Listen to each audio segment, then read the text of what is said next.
नमस्कार मैत्रिणींनो, ज्योत्स्ना रेसिपीमध्ये आपले खूप खूप मनापासून स्वागत आहे। आज आपण कलिंगडाचा ज्यूस किंवा टरबूजाचा ज्यूस म्हणू शकता तर आपण बनविलेला आहे।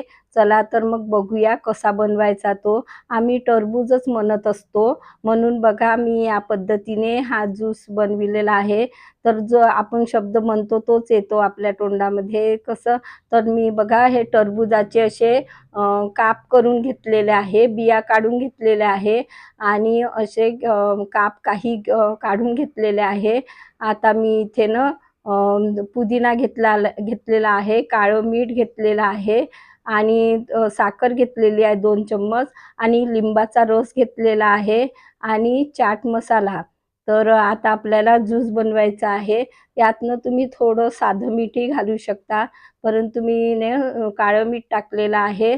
आता मी हे भांडं घेतलेलं आहे ज्युसरचं, त्यामध्ये ना आपल्याला हे टरबूजाचे काप टाकून घ्यायचे आहे आणि पुदिन्याचे पानं हे नक्कीच घाला बरं का, खूप छान ज्यूस बनतो आणि काळं मीठही घालायचं आहे।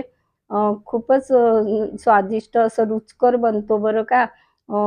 अशा पद्धतीने बनवून बघा। मी लिंबाचा रसही टाकून सगळं साहित्य टाकून घेतलेलं आहे आणि यामध्ये चाट मसालाही थोडा टाकून घ्यायचा।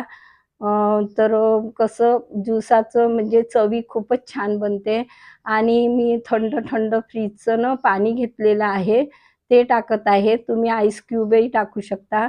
मला ना आईस क्यूब टाकले किंवा ते बर्फामुळे ना घशाला त्रास होतो, त्यामुळे मी टाकत नाही। तर तुम्ही टाकू शकता। तर बघा मी छान हे फिरवून घेतलेलं आहे भांड्यामध्ये मिक्सरच्या। तर आता हे गाळून घ्यायचं आहे आणि व्यवस्थित गाळून घ्यायचा। खरंच ना खूपच छान बनतो हा ज्यूस आणि प्यायला इतका रुचकर लागतो ना, खूपच छान। आता मी हे व्यवस्थित गाळून घेतलेलं आहे।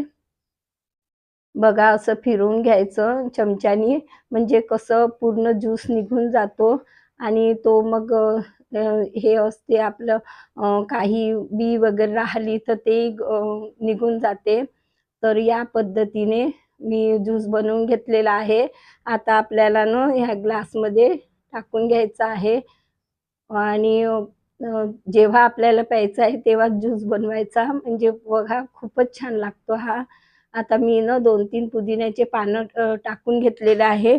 तुम्ही ना यात टरबूजाचे तुकडे पण टाकू शकता, खूप छान लागतात आणि आईस क्यूबही टाकू शकता। तर बघा आपला थंड थंड असा ज्यूस तयार झालेला आहे टरबूजाचा। कशी वाटली तुम्हाला माझी पद्धत? नक्की ट्राय करा आणि कमेंट्स करून कळवा। पुन्हा भेटू नवीन व्हिडिओसोबत। तोपर्यंत मस्त राहा, खुश राहा, आनंदी राहा, हेल्दी राहा आणि नवीन नवीन पदार्थ बनवून खात राहा। धन्यवाद।